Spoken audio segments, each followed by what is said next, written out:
I considered it as, having yourself as a battery, which is 100%. You can only divide it. Like I divided 50 for cycling, 50 for my education. But if you want to have a little more time, a little more energy for partying, you have to sacrifice another 10 there. So things are getting divided. That's Right. when you start feeling like, you are not able to pursue sport while you're studying. But if you use your battery properly, 50-50 or whatever it is, what you want to pursue, it is possible. It is possible with just giving 50% to it. At least I would say, at the current situation, anybody pursuing sport and education together, if they sacrifice 50-50 properly, they can be a national champion.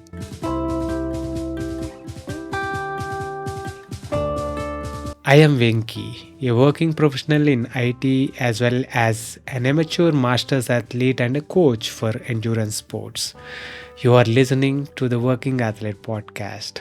Here, I talk to working athletes from all walks of life and experts from various sports to provide you with inspiration, training tips, and lifestyle advice. If this is something that interests you, I have a small request from you. Please subscribe to the channel on YouTube, Spotify, Apple Podcasts, or wherever you get your podcasts from. You can also let me know what you like and what you would like to listen to more of by commenting in the comment section on YouTube. I promise to do my best to improve with each episode and bring you the best content that helps you and me get better each day. In this episode, we talk to one of the best student athletes around, Gagan Reddy. He won multiple medals at the nationals while pursuing his engineering degree. By the time this episode comes out, he will be in Europe to pursue his masters in cybersecurity. He looks to complete his masters while riding and racing in Europe. He shares his learnings as a student athlete and how to successfully pursue sports while studying full time. I had the good fortune of helping him in his formative years starting from 2016 and help him get to his first medal at the nationals. It is great to see this young man going places. It was great to sit down and chat just days before he was about to fly off to Europe. Hope you enjoy this conversation as much as I did. This episode is brought to you by The Bike Affair. If you are in search of a one stop destination that caters to all your cycling needs, our today's sponsor, The Bike Affair, is the perfect place to check out. I have known the founders of The Bike Affair, Krish and Gokul, personally for nearly 15 years now. In fact, my first century ride was with Krish back in 2008. They are both exceptional human beings and entrepreneurs that believe in providing exceptional service to their customers. And it shows. With over 14 years of experience, the Bike Affair has established itself as a trusted source offering honest advice and exceptional service. They are offering a special treat for the listeners of this podcast. You can enjoy a 10% discount on your first order by using the code BikeyVenki on their website. So if you are in Hyderabad, visit their store in Kondapur, or if you are anywhere else in India, shop online by using the link thebikeaffair.com. I will leave the link in the show notes. Now, enjoy the podcast. Welcome to the Working Athlete podcast, Gagan. It's a pleasure having you again on the show. Thank you. Thanks, sir.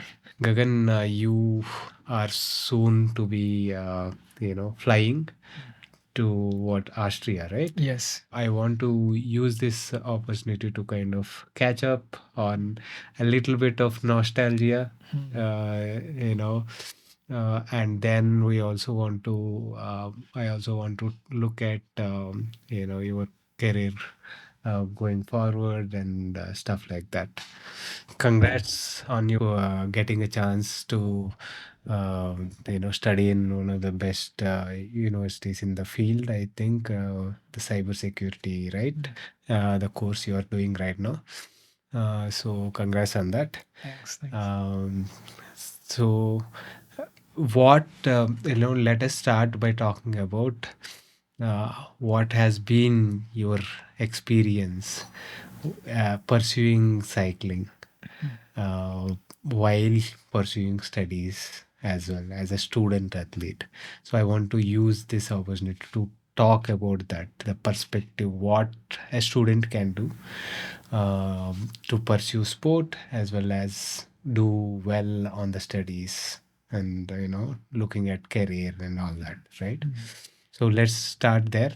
A little bit about how you got into cycling, and then let's take it from there. Yeah. So when you asked me about balancing both education and sport as a career, it is challenging, but it is very much necessary, especially somebody who is pursuing sport. In a country like India, we don't have an opportunity where you can just focus on your sport. So it is super important that we also simultaneously pursue a career in education as well.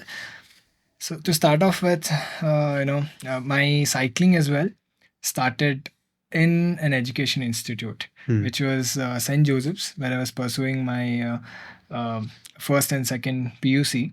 That's when I got an opportunity to represent state, represent district in the state level under the university. So that's how my career started. Before that, I only used to commute to my college. So when it started there, I joined engineering soon after my university, pre-university. Right. I joined engineering and information science and engineering, of course. So when I joined this college, I was slightly skeptical about pursuing both together.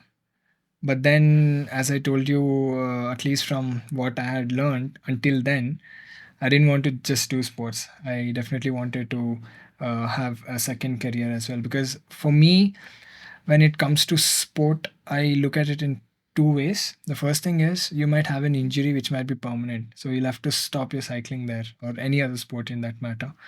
And when you do that, there's not going to be enough support for you to shape your career or just live a life. So that's why you need to have a backup option when you're in sport. And the second thing is, not everybody can be Vingegaard, or not everybody can race in Tour de France. There are only like certain slots. Each team has about 8 or 10 people. That's it at max, right? So there are people who can't get to that level, and in that case as well, you need to somewhere or the other. If you're not making it to the top, you need to part ways. So when I say that, these two things were something that motivated me to continue my studies simultaneously.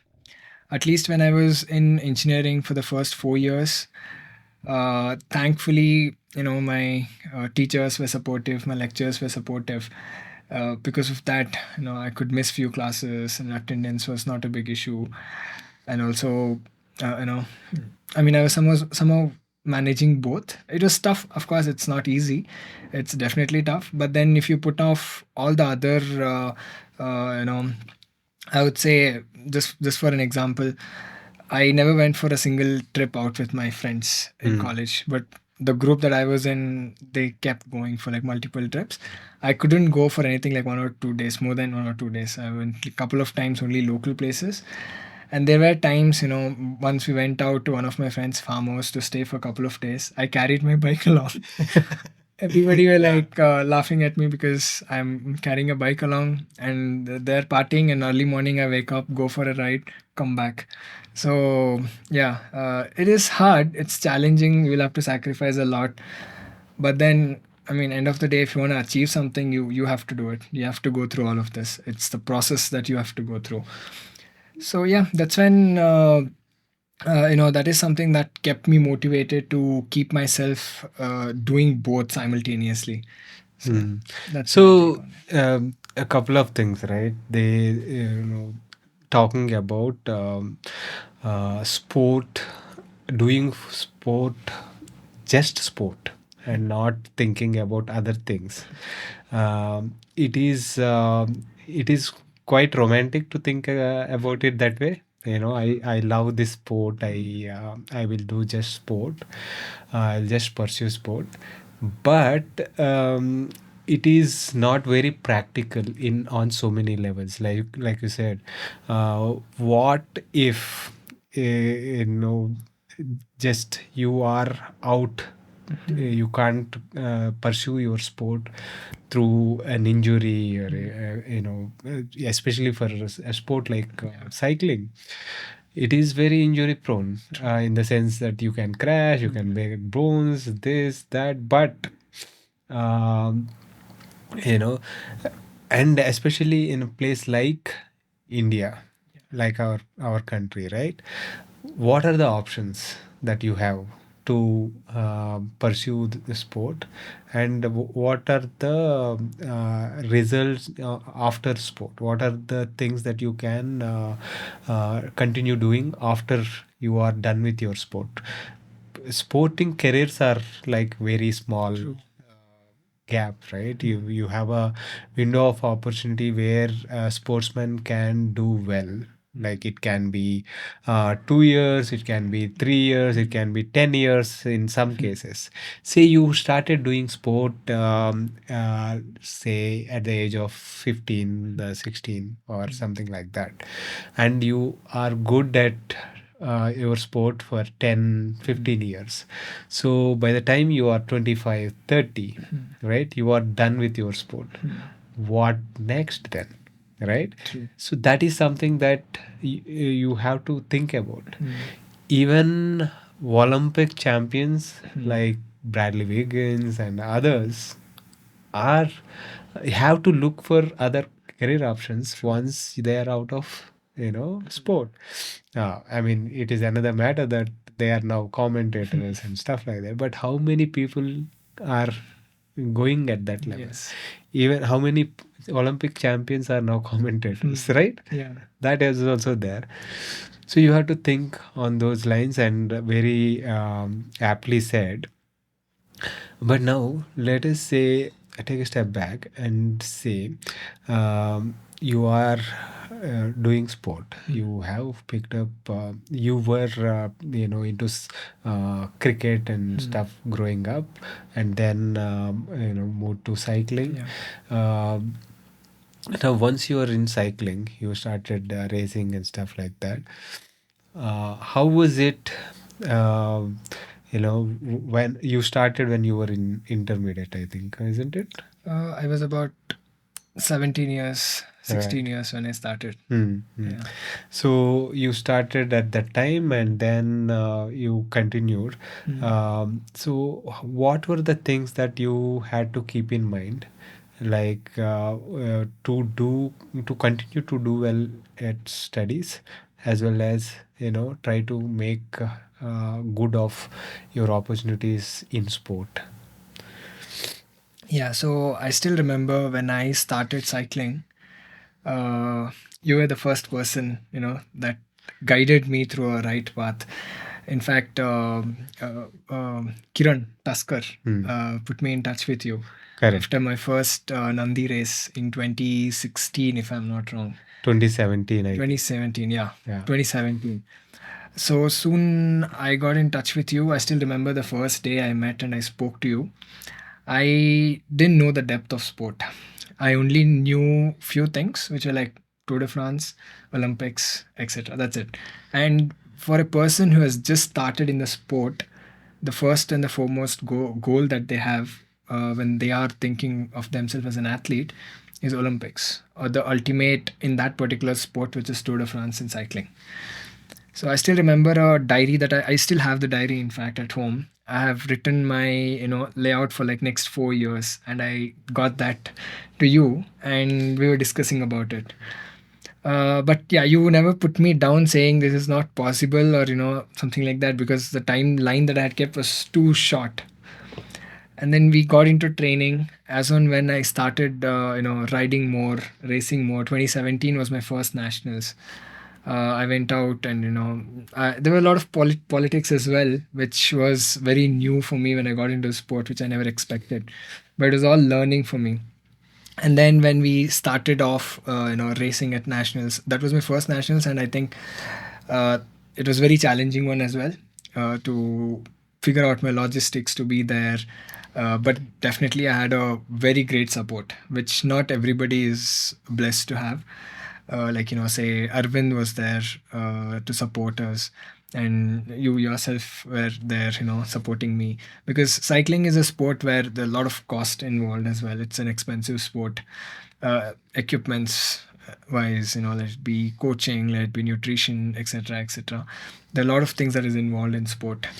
So yeah, first nationals, it went out like that. But as I said, when I was there for my first nationals, I got a gold in team time trial. Right. And then when I got back to college, I was thinking, why not pursue only sport? As I told you, I was very naive at that time. And I was thinking, I have to pursue sport because I'm good at it. So that's when I started training as well seriously. And then I think in second year of my college, I slightly started focusing more on cycling. And then my education thing was like, I was doing 50-50 till then at least.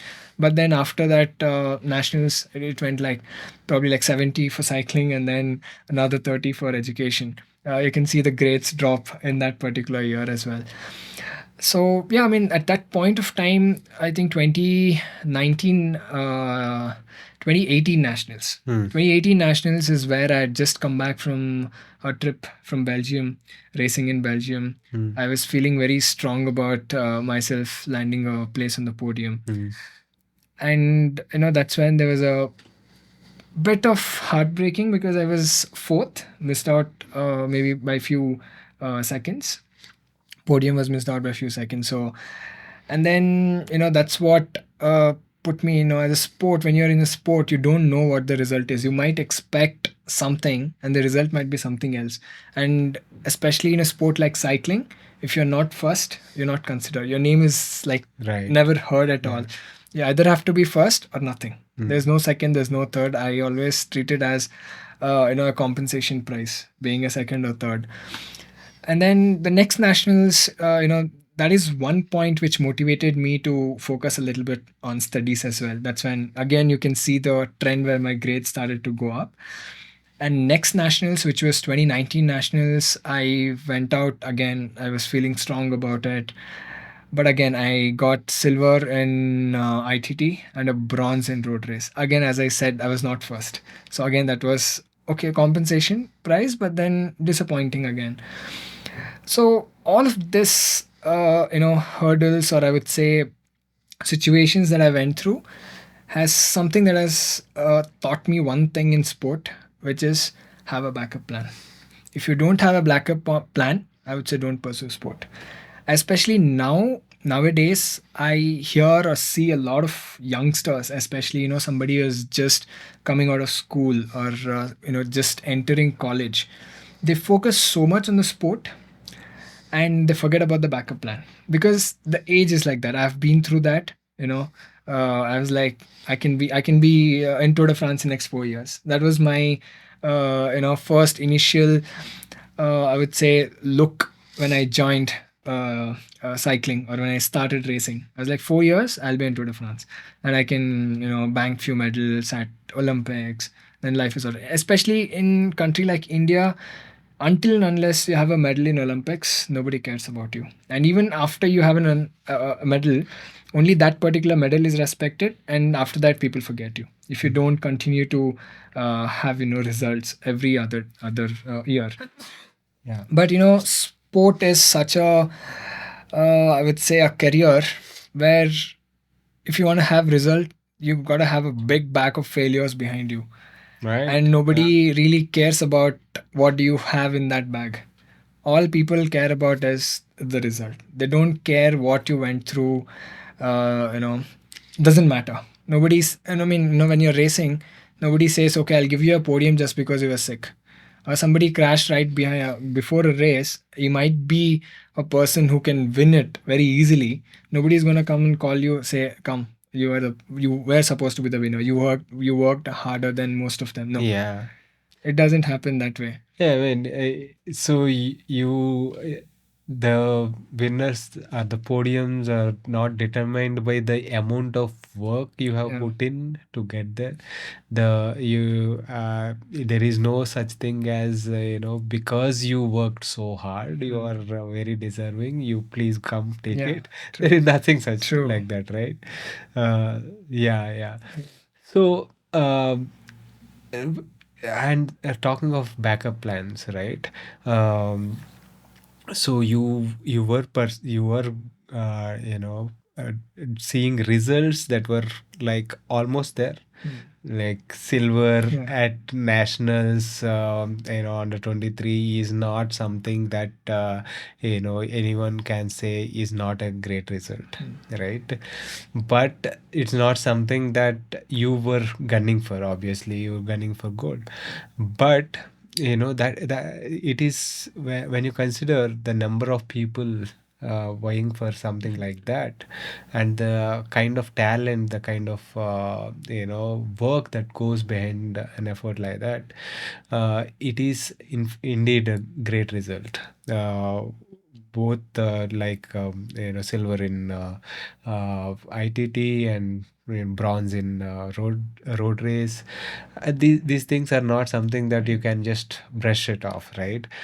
But still, you were very keen on making sure that to look beyond the sport, right? What else? I mean, to it is very easy to say, hey, I will do only one thing.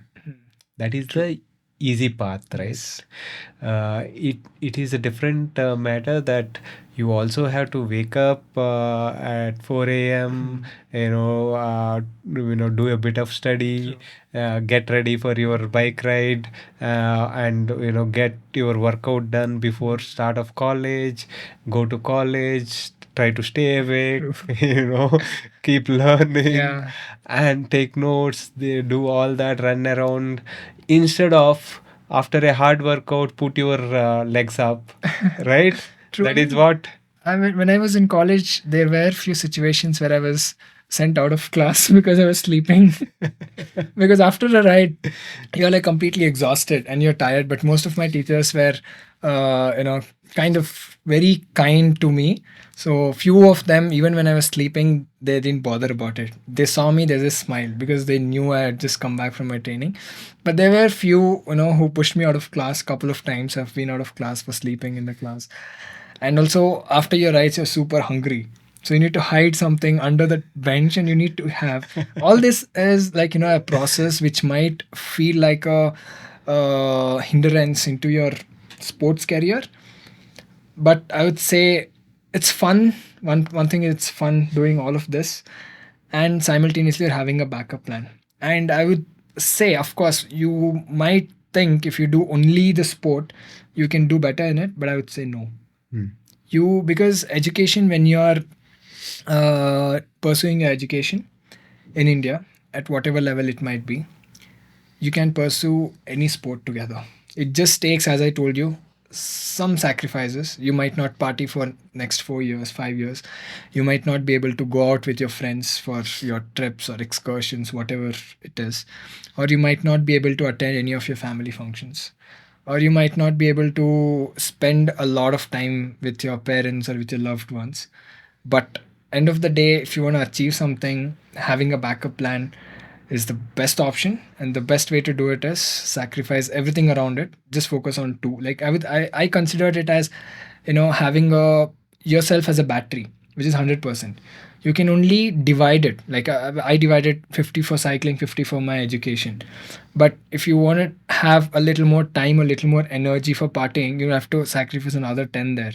So things are getting divided. That's when you start feeling like, you are not able to pursue sport while you're studying. But if you use your battery properly, 50-50 or whatever it is, what you want to pursue, it is possible. It is possible with just giving 50% to it. At least I would say, at the current situation, anybody pursuing sport and education together, if they sacrifice 50-50 properly, they can be a national champion in India in cycling. Right. Yeah. I mean, when you I am kind of tempted to say that it is not a backup plan.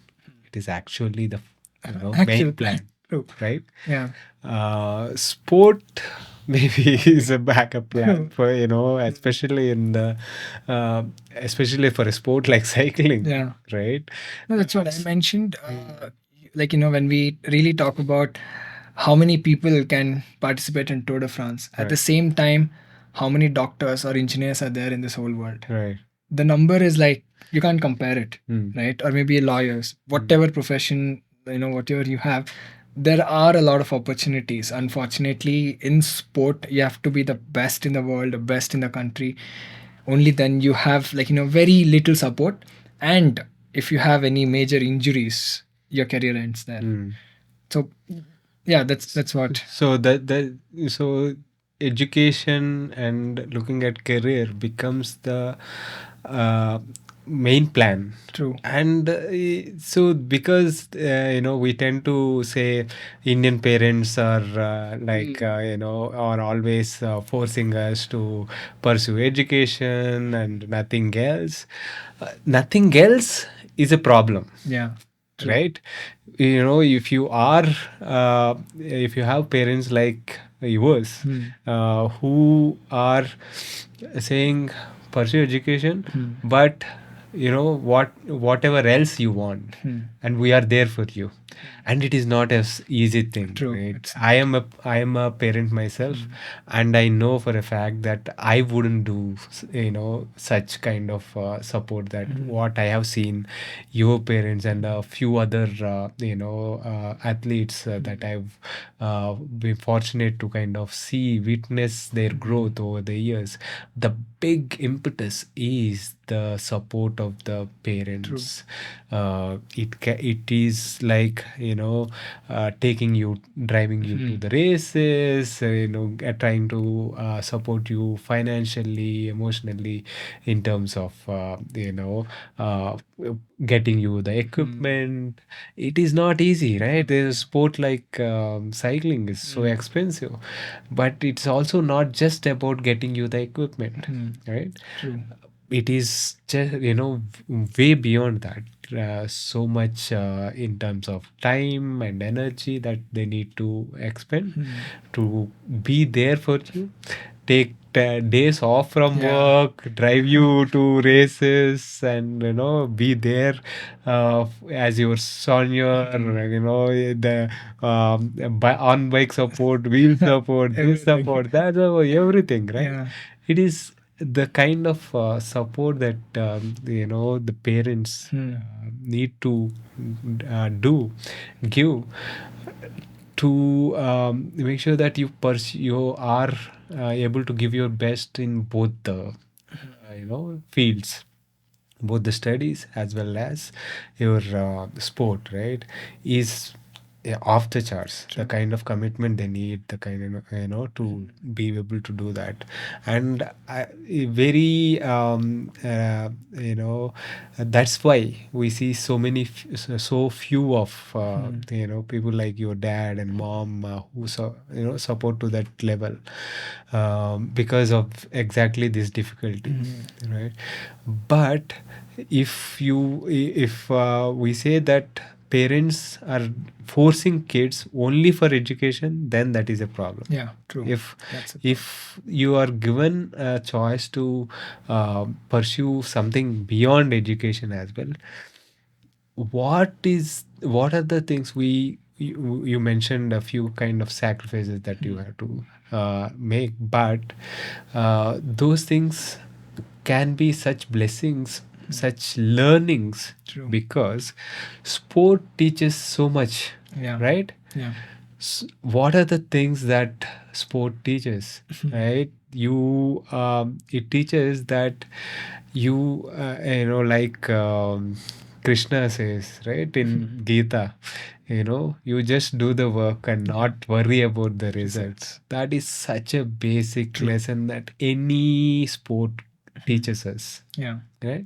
I mean, as if you remember, just some time back, I told you, to get one result is a big sack of failures behind you. Right. And a lot of people, when they get into sport, initially they have a different mindset, and once they are indulged in the sport, their mind, just starts changing. Like for example, just as you mentioned, if a person fails once, twice, thrice, 4 times, 5 times, 6 times, 7 times, doesn't matter. They keep trying because they love the sport. They love the process of riding a bike. They love the process of, increasing their power output on the bike. They love the process of going faster than somebody else. So they constantly keep giving. I've seen a lot of them, who might not be, they might have not seen a single result, but still they keep doing it for like 5 years, 10 years, 20 years, end of their life. So it's like, I would say a single word like, unconditional give. This is what the sport teaches you, and you replicate the same in your life throughout your life, which is very important because Right. people always expect, result in every action that they do. This is something that, you know puts a lot of pressure in their life, or it just mentally degrades oneself. But sport is one such thing which is going to teach you the first lesson, which is unconditional gift. Don't care about the results, just keep giving what you have. And the second thing is going to keep you healthy, which is very important. Yeah.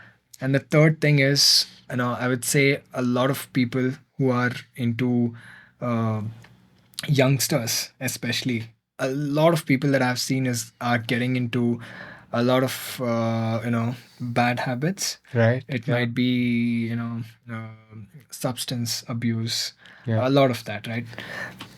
When you get into sport, something like sport, this is for all the parents, who think sport is not something that is going to give my son an extra edge. I would say you're wrong, because when you're in a sport, you are scared to, it's like when you're in a sport, like for example, consider a car, right? If you have an expensive car, you only put higher octane fuel into it. Why? Because engine might get damaged if you use any local Right. fuel. It's Yeah. the same with our body. When you are an athlete, you need to put a fuel which is going to increase your efficiency on a long run. Right. So that's when you yourself, when you're young, you start thinking about this.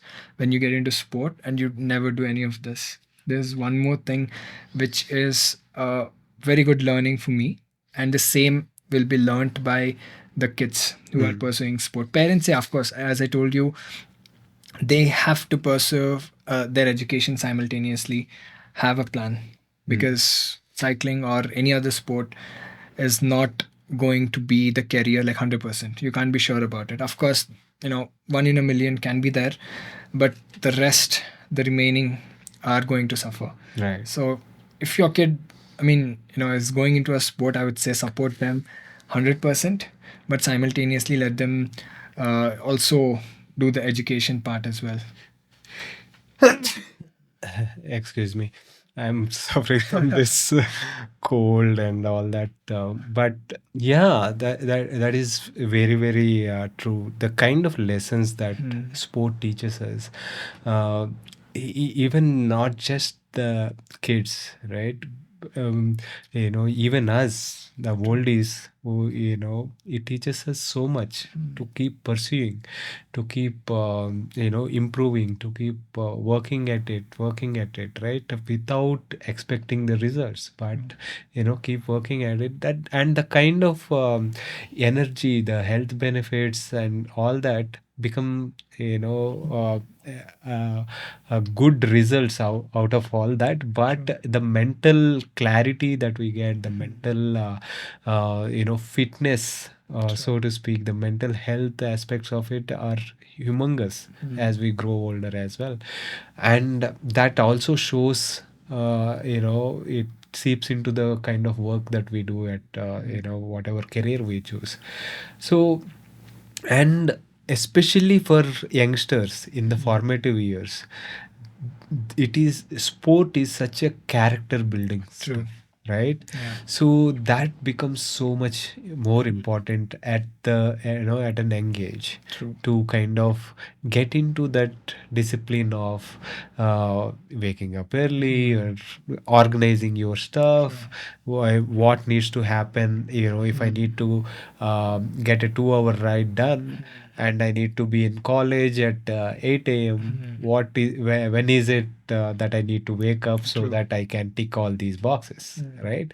So it teaches organization skills, it teaches their own discipline, and lot of other things that are invaluable in life, right? So you kind of managed to you realized, True. in the second year there was that dip, Yep. thinking, okay, I can do this, I can, maybe even go to the Olympics and all True. that. But you realized and kind of focused again on the studies. So we talked about the importance of focusing on studies, but what are the things in terms of tips and tricks that one can use to save time, and also get the best out of the time they spend studying and stuff like that, so that they can do more in the time available. So, first point that I would like to mention here is when you're pursuing a sport, as you said, your mental fitness, your physical fitness is going to be completely different compared to any of your peers around you who is not pursuing a sport. So, that itself gives an extra edge to manage both, right? And the second tip, and I would like to put forward is, as I've already mentioned, cut off everything around it. Sacrifice. You need to sacrifice a lot of stuff. You know, you need to, learn. I was looking at a video where Kipchoge says you need to have vitamin N. Ah, Right? that's a beautiful one, right? Yeah, yeah. Like, learn to say no. Your friends or your college mates are going to call you, come out, let's go party. Just once in a year, or once in a month, once in a week. It doesn't matter. If you have to achieve something, I would say you need to keep giving, giving, giving. So every single like decision that you make over a period of a year, let's just consider a year, when you have nationals at the end of the year, your year starts in Jan, probably nationals in October, November. From then, every single day, what you do is that is going to matter, your results at the end of the day, right? So every single time you have an opportunity to use the time, I would say just use it on two things. One is either education, or the other one is your sport, right? Just don't bother about anything else until and unless it's like super, super important. And if something else becomes super important to you, then I don't think either sport or the education is important in that aspect. So yeah, that is another tip. One more tip, that I would like to put forward is when you are pursuing both sport and your education, you will have time where you will start feeling like, when you don't get a result, like when I said you, I told previously, when I got silver and bronze and I didn't get gold, right? That's when I thought, what if I didn't pursue my education and only did sport? I might have got an extra edge to get a gold there, right? But that thought comes into your mind, which is very normal, but you just have to clear it and keep moving forward, because that's not the truth.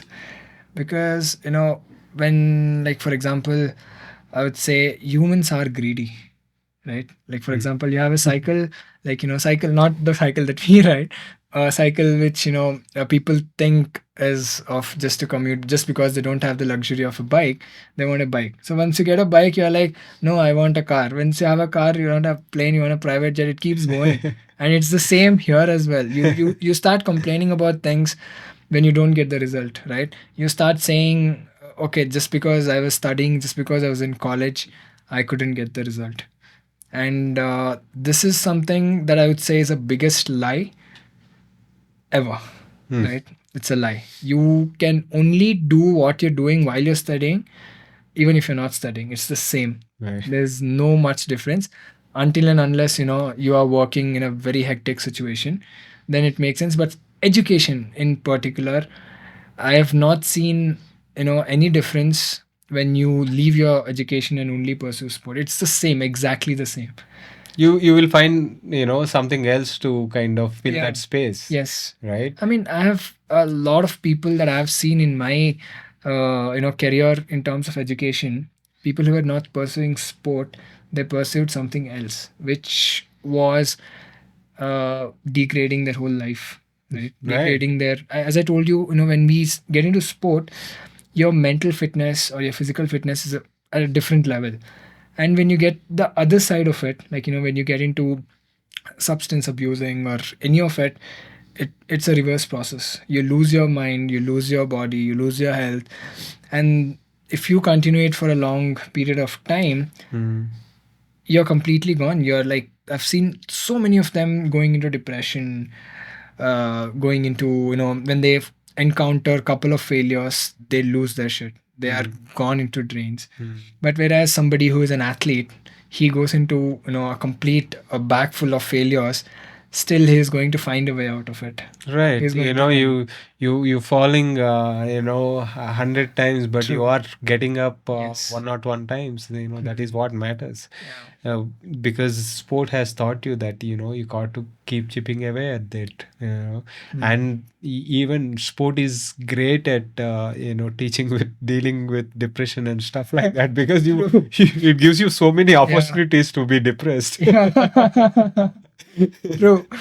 Exactly. So yeah, I mean, like you were saying, you will find some other things to kind of fill that space. If you are in a sport like cycling, you don't have enough energy or even money to kind of pursue anything else. True. So you will Yeah. stay away from all that kind of nonsense.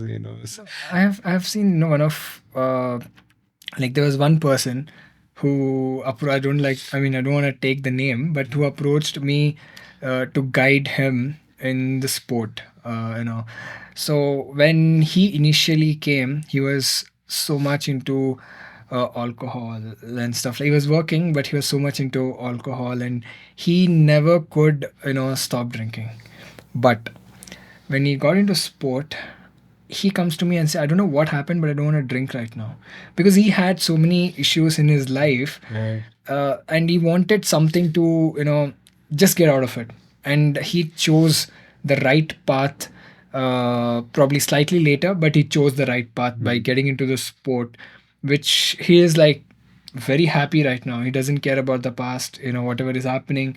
Even if he encounters next 1 million failures, he knows how to deal with it. Yeah. But he was same, I fear if he was the same, into alcohol and stuff, would have definitely gone into deep into depression. Yeah. I don't know what next. Yeah, definitely, Yeah. definitely.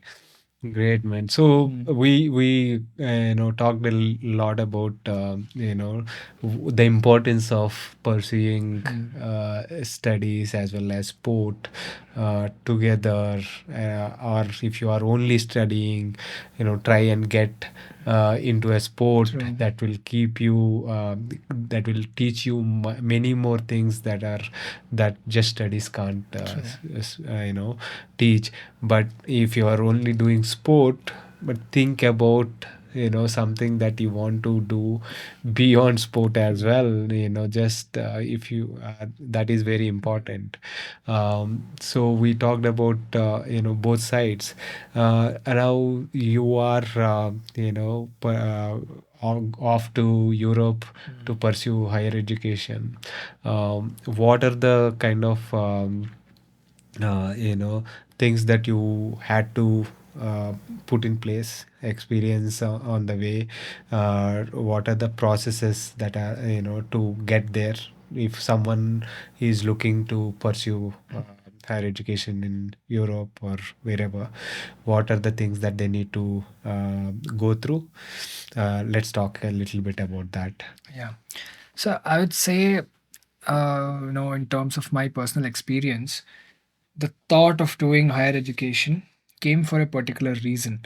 Because as soon as I came out of my college, I was in two minded. One was, to pursue my sport simultaneously. I didn't want to stop there. And also, as I had already finished my engineering, start working, right? So at that point of time, I was looking for a job which really interests me, because only then I'll be able to pursue my sport. If I'm doing something that I don't like, I'm 100% sure I'm going to be drained and I can't pursue my sport. And my, thing was in cybersecurity, especially when it comes to cyber forensics. But I just wanted to make my first foot into cybersecurity. I was just looking around for jobs in cybersecurity, let it be internship, whatever it is. I didn't land one, which I'm happy for right now. If I had landed, I don't know if I'd have made this decision or not. But I never landed a job in cybersecurity. That's when I thought I have to pursue my master's, because every description, requirements, they had certain certifications, certain XYZ, masters.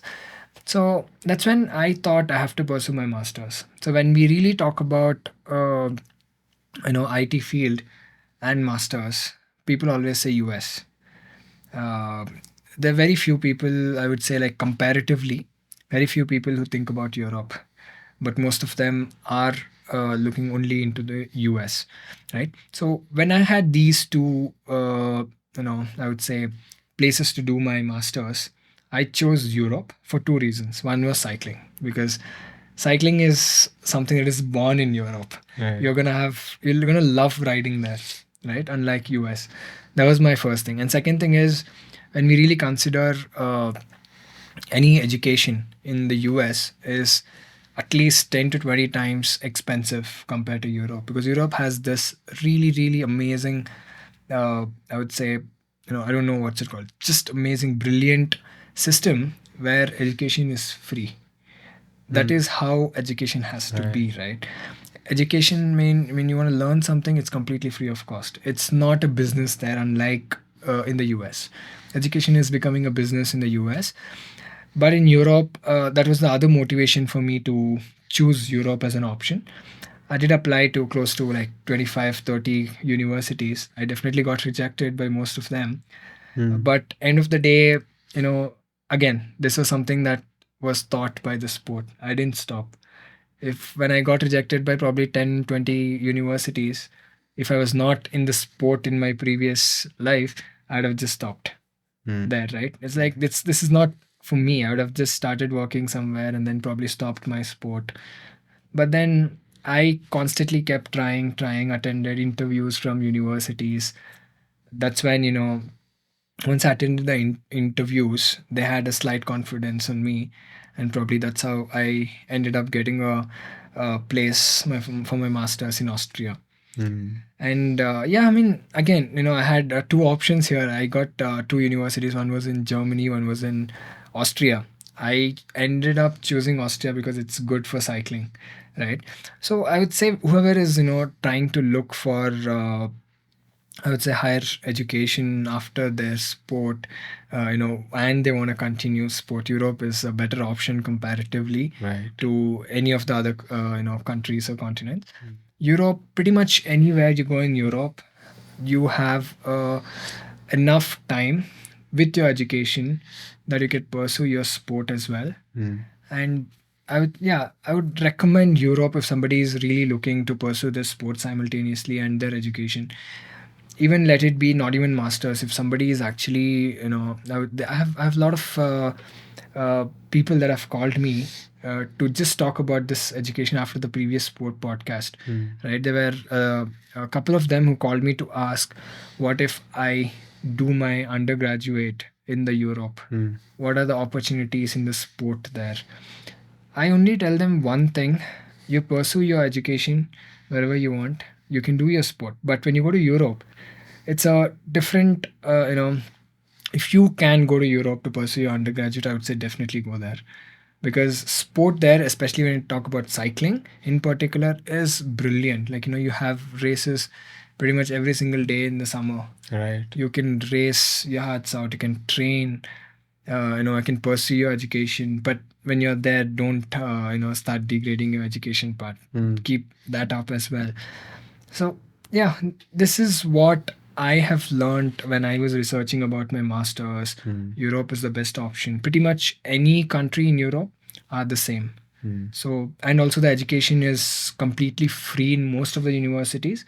Few universities have very minimal charges, and there are public universities. What I'm talking about is all public universities, which are extremely economical, right?